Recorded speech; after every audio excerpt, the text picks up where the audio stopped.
Tervist! Oleme siin EKRE kongressil ja oleme publiku seest kokku saanud EKRE naisühenduse juhi Kai Rimmeliga.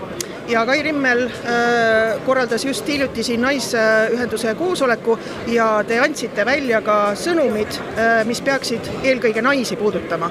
Et kas sa räägiksid meile sellest lähemalt? Jaa, tere kõigile ja alles hiljuti oli meil tõesti koosolek, kus me arutasime südant puudutavaid teemasid, mis meil olukord on riigis täna tekkinud ja kõigile tekitavad nii hingelisi kui ka materiaalseid probleeme. Ja neid teemasid arutades jõudsime me ka sinnamaani ja nende sõnumiteni, millega meie naised võiksid siis kohalike omavalitsuse valimistele sellel sügisel minna.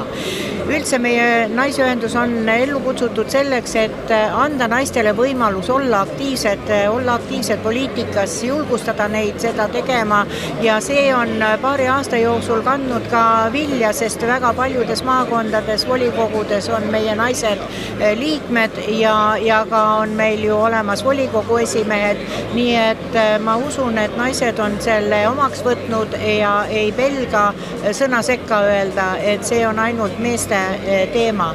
Ja seetõttu just nimelt kõige rohkem varutame meie samade teemadel, mida ka meie erakonna esimees täna puudutas, see on perekond, lapsed, kooliharidus ja kõige suurem siis teema ja päevakohane teema oli just nimelt haridus- ja teadusministri sõnum, kus ta siis on tegelikult andnud volikoolides õpetada ebateadust, et meil on üle 70 erineva soo ja täiesti väärastunud sooideoloogia on lastele ja ka lastevanematele tegelikult vastuvõetamatu ja ei tohiks olla meie laste õppeprogrammis ja sellega seoses me nõudsime ka tegelikult meie haridus- ja teadusministri tagasiastumist.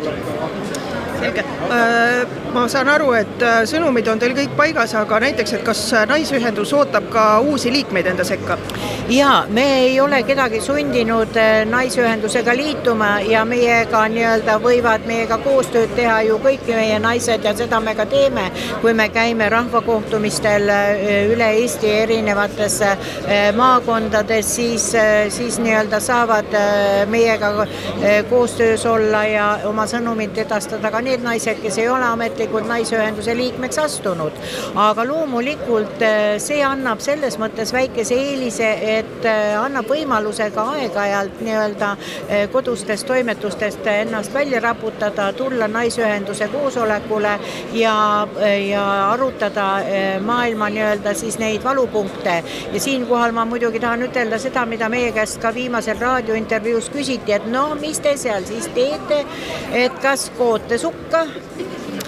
Ma pean kurvastusest nentima, et ilmselt meie naised kõik oskavad sukka kududa, aga tegelikult me ikkagi tegeleme tõsiste poliitiliste teemadega.